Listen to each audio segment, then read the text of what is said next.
Welcome to the Sense Making in a Changing World podcast, where we explore the kind of thinking we need to navigate a positive way forward. I'm your host, Morag Gamble, permaculture educator and global ambassador, filmmaker, eco-villager, food forester, mother, practivist, and all-round lover of thinking, communicating, and acting regeneratively. For a long time, it's been clear to me that to shift trajectory to a thriving one-planet way of life, we first need to shift our thinking. The way we perceive ourselves in relation to nature, self, and community is the core. So this is true now more than ever, and even the way change is changing. Unprecedented changes are happening all around us at a rapid pace. So how do we make sense of this? To know which way to turn, to know what action to focus on, so our efforts are worthwhile and nourishing and are working towards resilience, regeneration, and reconnection. What better way to make sense than to join together with others in open, generative conversation?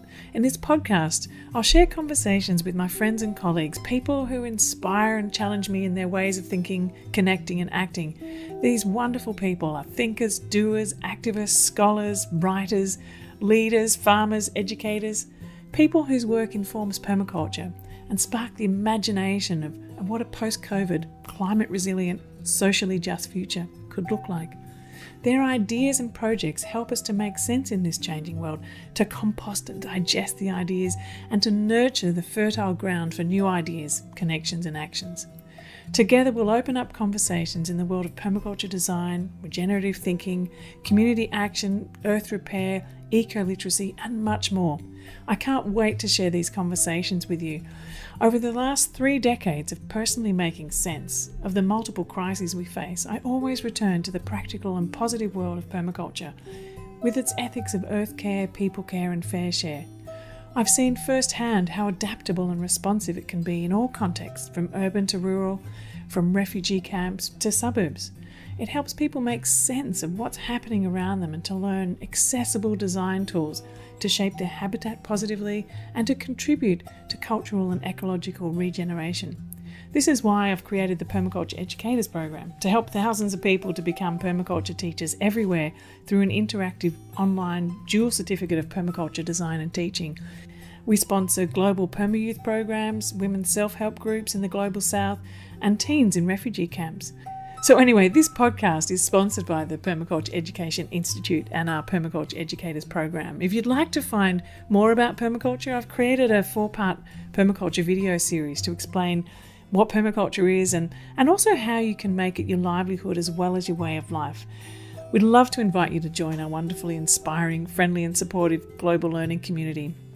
So I welcome you to share each of these conversations, and I'd also like to suggest you create a local conversation circle to explore the ideas shared in each show and discuss together how this makes sense in your local community and environment. I'd like to acknowledge the traditional custodians of the land on which I meet and speak with you today, the Gubbi Gubbi people, and pay my respects to their elders past, present and emerging. It's my great pleasure to welcome to the show today Sierra Robinson. Sierra is one of the most amazing young people I know. She's only 18, just 18. She's a farmer, a permaculture teacher, a homeschooler, and a regional crew director for Earth Guardians, a global organisation run by and for young people. She's already done an incredible TED Talk in Seattle and is a seasoned and articulate speaker, an aspiring filmmaker. I was introduced to Sierra by my friend Hannah from Abundant Earth Foundation, who offers her mentoring, and we joined together along with my daughter Maia, Raymond, who at that time was 13 and also co-founder of the Permayouth. Just a note though, this recording was made just days after the tragic killing of George Floyd, and riots were erupting throughout North America and around the world. Sierra's friends were on the front lines and her phone was pinging persistently. In respect for this, we kept our call short and will continue the conversation at another time. I really hope you enjoy this rich conversation with Sierra. Thanks for your time this morning. We've heard a lot about the work that you're doing through Hannah, and so it's an absolute delight to meet you. So I love you guys. yeah. Hannah's lots of good things about you, though. So. Oh, that's so nice. It's been lovely to connect with her. So welcome to our welcome to our podcast and also to our YouTube channel. And this interview we're hoping to share out with Permayouth Network, which is a global network, and also through the Our Permaculture Life YouTube channel that I've got as well. So it's lovely to have you on the show. Maia and I are going to kind of share a bit of the questions. But my first question really is about, what is it that drew you to permaculture in the first place? What do you love about it, and how do you, well, it's kind of a few questions all muddled up in one, but sort of how do you feel that permaculture, what does it bring to the world, and how do you think it benefits the world? Oh my gosh. So pretty much like the big question is like, why do I love permaculture so much, and how come I've spent so much of my life doing it? Yeah, that's the question. Okay. Yeah, so I found out about permaculture when I was so crazy. I was 8 years old. I'm 18 now, so that's been 10 years. And it's amazing because I'm still as passionate about it now as I was when I was 8. And it wasn't like the My Little Pony phase or like the TV shows that I liked. And I was like, oh, this is so cool. And then like a week later, it was something I didn't like. This has been something that has like changed my life in so many positive ways for years. And yeah, I found out about permaculture when I was 8 because of my parents. Like my dad was just starting to learn about it, and we bought this little farm here on Vancouver Island, Canada.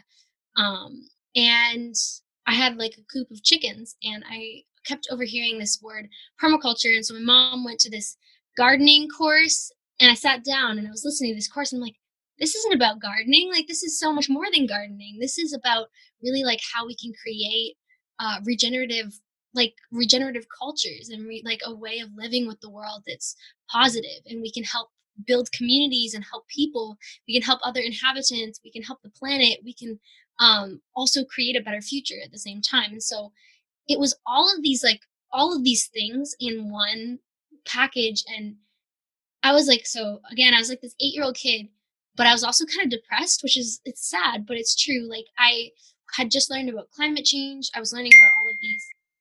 My phone. So I was just learning about climate change and all of these different issues, and it was upsetting and like scary, and I didn't know how to deal with it. I was like, I don't feel like I was like, I don't know like how to deal with this weight that I'm feeling and how like scary this is. I'm gonna try to figure out how to stop that. It's a lot of my friends are doing really crazy activism work right now, and they're all kind of like reaching it out on this group chat, and I have no idea how to turn it off on both my computer and here. Well, that's the life of an activist, though, isn't it? Being, hyper connected with everything that's going on, and yeah, so I guess that's where permaculture led you, was it? Yeah, it was. So I realized these issues, right? And I didn't know how to deal with them. And then I was like, oh my gosh, this is something like all of these things are interconnected, and permaculture is like this toolkit of solutions. It's not only teaching us how to like take care of ourselves, feed ourselves, live in harmony with nature. It's teaching us like, yeah, like I said, how to create regenerative cultures in the world, which is really beautiful. And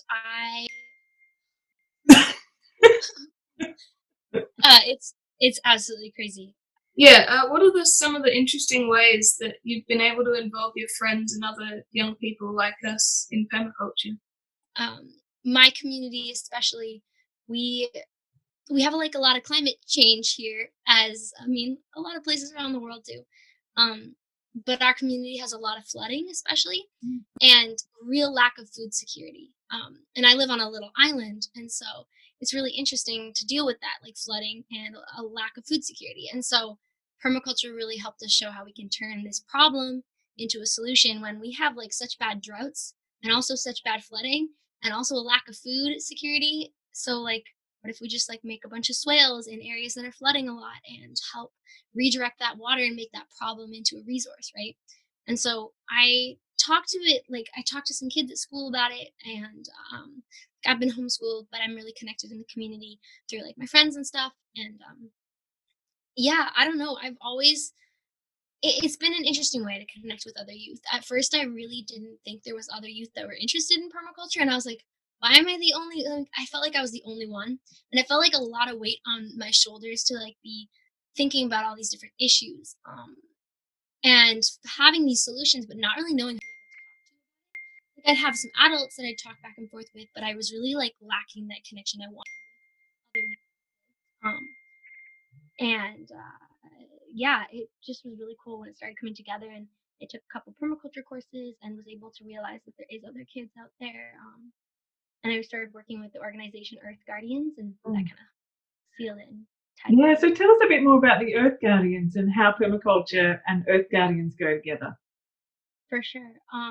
So Earth Guardians is a youth-led global organization based out of Boulder, Colorado right now. And yeah, it's an organization run by youth and kids for youth and kids. It's a nonprofit, and it has it's doing so much. It's kind of hard to narrow it down and talk about it really quick because I've already had 3-hour-long meetings for it today to yesterday. It's a huge part of my life because it's we work on all these different projects. It's like my friends, like my family, my activist family in a way. And it pretty much talks about how we can help change the world and do activism through our passions and through doing what we love, like art. And if you're an artist, paint a picture of the world you want to see. If you're a musician, sing songs, write music about it. If you're a poet, bring that aspect, bring whatever aspect of yourself into the work that you're doing and how you want to try to create change in the world. So it's really beautiful through that. And I mean, working with other youth and kids that are wanting to do similar things is really special too. And yeah, it's a really big organization, and there's thousands of kids around the world that are a part of it. And it's really interesting because right now we're really trying to connect all the movements, because there's Fridays for Future, there's climate strikes, there's all of these things, and there's all of these different projects, but there was a lack of connectivity between them. And if you think about mycelium in a forest, it weaves this net, and that's how it becomes strong, and it communicates with the trees, and it creates this living whole system. And right now our activism and our movements are a little bit fractured, and we think that Black Lives Matter is different than permaculture work, or we think that maybe it's someone protesting about a drought and they're trying to create change on a law level with politicians and stuff is different than the farming work that we do. But it really isn't. All of these things are super interconnected, and once we realize that, it makes the biggest change. And so that's partly what Earth Guardians is doing, education, creating platform for youth, and yeah, it's just a really cool thing. Yeah, it sounds absolutely cool, and I really look forward to the Permayouth being connected in with that as well, because also that sense that together we're stronger, and using thinking like nature and recognizing that we're part of nature and connecting in that way. And yeah, we're all part of thinking about how we can create a more just, more equitable and more regenerative future, and we're all part of this together. And we can't do all of it. We can only do the bits, like you're saying, that where we have the passion and the drive to actually move it forward. So that sounds absolutely fantastic, and it's wonderful. Yeah, it's really special, and I'm super excited to be able to talk with all the Permayouth. And I wish there was Permayouth when I was a kid. I jumped on that so fast. Yeah.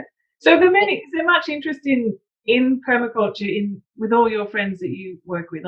So there's activism, talking about the change you want to see in the world, but does it ground a lot? Do people ground it in permaculture action as well? And see permaculture as I call it practivism. It's practical activism. It's everyday activism. And is there that? Do you see that connection? Is that awareness there?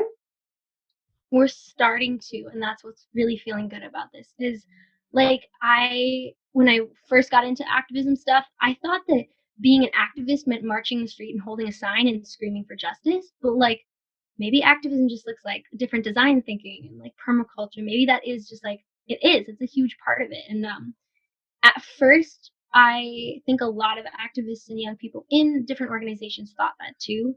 And we're also slowly over time starting to realize that not even slowly now, it's all happening at once, it feels but everyone's waking up to the fact that it's all interconnected, and working with nature and finding ways to be harmonious with nature is the key to being able to create the change we want to see in the world. Because a lot of these issues are interconnected, and we need to find interconnected ways to deal with them. And yeah, like a lot of my friends now are people, like really, really working on permaculture stuff too. So yeah, it's cool. So how do you? I don't know. Maybe I'm taking one of Maia's questions. Do you want to ask any more questions? Do you have any advice for young people who are concerned about the state of the planet? Yes. It's a difficult question because there's so much going on, and yeah, you should, like, a couple things I have to say. One is you should be concerned about the state of the planet because it's scary, and we shouldn't settle for what's happening. We need to like really work to help create the world we want to see, because we are the future generation. Like, we're the ones that are going to become future business leaders and teachers and all these things, but we're also like here right now, and our voices do really matter. And recognizing that and using our voices and speaking up about issues that matter to us, but not even just like fighting against issues, but like fighting for preserve and create more of. So like focusing less on like the hate and the anger and the despair, because that'll just take you down a deep dark hole, and I've been there many times, and it's not a nice place. But like if you try to focus on the hope and the excitement and some of the solutions, you'll see a different direction. You'll see so much change starting to happen. I know you've got to go really soon, and you're completely busy with this big thing going on. But last question for this little chat is really about, the Earth Guardians has been able to really activate a sense of cohesiveness and ripple out quite widely. So how do you think, what are the lessons from the kind of the Earth Guardian way that can help other young people activate and spread out their movement as well? Connected obviously, but there's something about how you do it in Earth Guardians that I think really works and is really interesting, and we have a lot to learn in other movements from how you do that. So can you sort of point to any of the key things that you think make it work really well? Okay, so there's a couple things, and it appears to work really well to people on the outside too, but we've dealt with our struggles as well, and it really is a trial and error. And Earth Guardians has been around was created in 1992 as like a experiential learning high school in like Maui, Hawaii, and my friend's mom, and then he picked it up, and then like it's been a thing that has been really developed and changed a lot over time. But sticking to your goals and your morals and what you're wanting to create, like get really clear on the vision of what you're trying to create, and why you're trying to create that vision. Like find the heart behind it, and once you find that heart and like the passion behind it, you'll see the project start to like go to beautiful places. And that's is done like in a lot of ways. And then creating a platform is like a powerful thing too, like opening the space up and allowing stories to come together. Because I think stories hold so much power, and our voices hold so much power when we create a space. So annoying. when Sorry. I'm very happy to redo this. My friend's mom is having a baby, and she's talking about it on the group chat, and it's like a whole thing, and other friends are doing protests because of like a bunch of stuff that is happening in the States, and everyone is like, some of them are being shot by rubber bullets, other ones their moms are having babies. So it's like chaotic. It's chaos. Yeah, well, maybe we could do it another time. It's been great to chat with you now. I mean, I can see that you're in the midst of a whole lot of stuff happening, and usually this has never happened to me. It's never my phone has never done this. So we really don't know what's going on. I know that you've been finishing school and all sorts of things. Yeah, no. How did that all go? Good? It was so crazy. I procrastinate sometimes. It's one of my. I have a lot of things I need to work on. That's one of them. Being an adult is weird, like just turning 18. But I left it all for like the last week because I was busy doing other things that I really cared about. And school, it's not like I don't do my schoolwork. It's just my schoolwork looks different because I've been homeschooled. And I focus on things like that really matter to me, not like things that like I had to write this English story. One of my last English assignments was writing this story about this like stick man named Bob.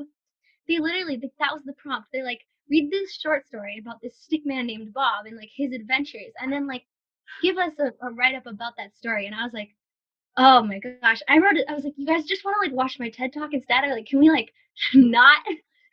But I still had to. So it's hard to put all my heart into that.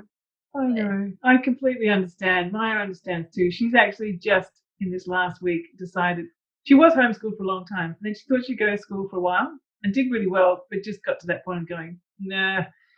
So it's been a few days that she's back at homeschooling again. A week. Yay! I very wholeheartedly think homeschooling is amazing. But I understand too, like the schools are amazing because you get to like connect with friends, but it's like the whole system has really not been created to, it's kind of, that's a whole other conversation, but like, that's right. Yeah. All right, well, I'll let you go. Thank you so much for your time. It's been lovely to meet you, and I'm sure the start of many conversations to come. So yeah, that's great. Yeah, let's collaborate. Let's do some fun projects together. Fantastic. And when if it ever gets opened up again, you're very welcome to come down to this part of the world. There's a lot of permaculture stuff happening around here. I went as soon as it opens. I'm coming. All righty, take care and have a good meeting for the next one. Hope that all goes well. Really appreciate it. I'll talk to you guys soon. Thanks. Okay, bye.